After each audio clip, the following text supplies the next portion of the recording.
की बड़ी खबर निकलकर सामने आ रही है। वक्फ संशोधन कानून पर देश की सर्वोच्च अदालत यानी कि सुप्रीम कोर्ट में सुनवाई पूरी हो चुकी है, सुनवाई खत्म हो गई है, जिसके बाद सुप्रीम कोर्ट ने फैसले को सुरक्षित रख लिया है। ये बड़ी खबर हम आपको बता रहे हैं।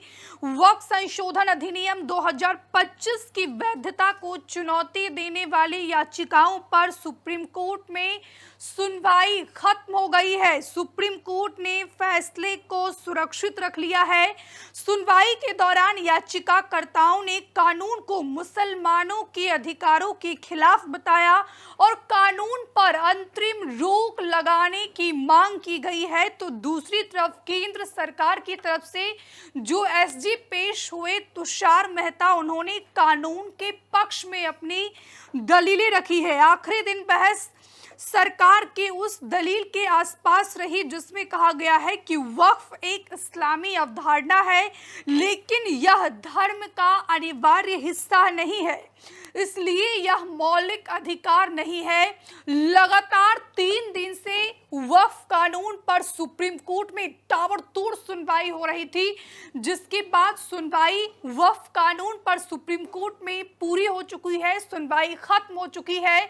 सुनवाई खत्म होने के बाद वक्फ कानून पर सर्वोच्च अदालत ने अपना फैसला सुरक्षित रख लिया है और इसके बाद पूरे देश की निगाहें इस पर जाकर टिकी है कि आखिरकार सुप्रीम कोर्ट वक्फ कानून पर क्या फैसला सुनाएगा।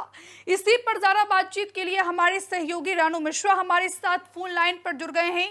रानू, वक्फ कानून पर सुप्रीम कोर्ट में सुनवाई पूरी हो चुकी है, कोर्ट ने अपना फैसला सुरक्षित रख लिया है। ऐसे में सवाल ये उठता है कि आखिरकार कोर्ट का क्या फैसला होगा।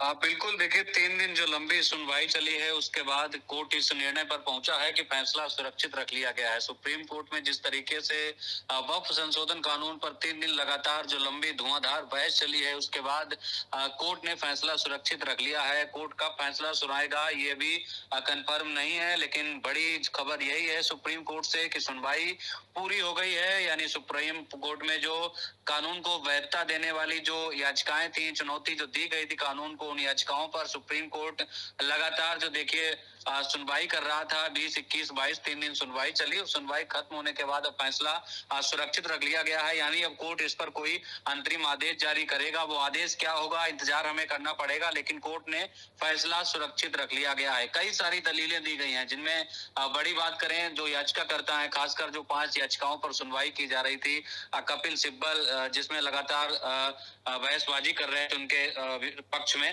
तो देखिए दलीलें दी गई हैं कि जो वक्फ है वो अल्लाह के लिए एक दान की गई संपत्ति है। तो आप देखिए ये धार्मिक भावनाओं से जोड़कर यहाँ पर भी कई सारी दलीलें दी गई। लेकिन जो chief justice of India VR. Gavai हैं, उन्होंने स्पष्ट कर दिया है कि ये इस्लाम तक सीमित नहीं है। यानी वक्फ बोर्ड जो है वो इस्लाम तक सीमित नहीं है, हिंदुओं में भी मोक्ष की अवधारणा है। ये सीबीआई को इसलिए कहना पड़ा क्योंकि दलील दी गई कि वक्फ अल्लाह के लिए दान है।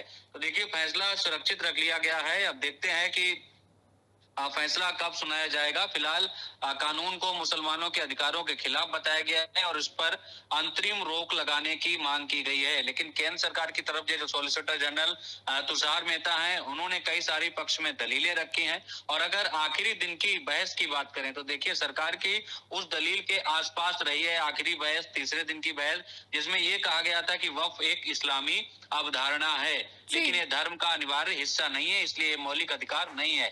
इसी के आसपास पूरी सुनवाई रही है। इसी पर सुप्रीम कोर्ट ने भी कुछ चीजें स्पष्ट की हैं। तो देखना होगा सुप्रीम कोर्ट क्या बड़ा फैसला सुनाता है और किसके पक्ष में यह फैसला आता है, किसको झटका लगता है। क्योंकि जिस तरीके से वक्फ संशोधन कानून अभी अस्तित्व में आया है, उसके बाद लगातार इस पर याचिकाएं कोर्ट में जा रही थी। 100 से ज्यादा याचिकाएं दाखिल हैं सुप्रीम कोर्ट में, लेकिन 5 याचिकाओं पर कोर्ट सुनवाई कर रहा है, जिन पर फैसला सुरक्षित रख लिया गया है। कोर्ट कभी भी फैसला सुना सकती है। रानू, जो मुझे जानकारी मिल रही है और जो सूत्रों के हवाले से जानकारी निकलकर सामने आ रही है कि सुप्रीम कोर्ट ने 2 मुद्दों पर फैसला सुरक्षित रखा है, जिसमें पहला मुद्दा है कि वक्फ घोषित संपत्तियों को डिनोटिफाई करना और दूसरा मुद्दा है कि वक्फ बाय यूजर या वक्फ बाय डीड। हमसे जुड़े रहने के लिए हमारे YouTube चैनल को सब्सक्राइब करें और नई वीडियो की नोटिफिकेशन के लिए बेल आइकॉन को दबाएं।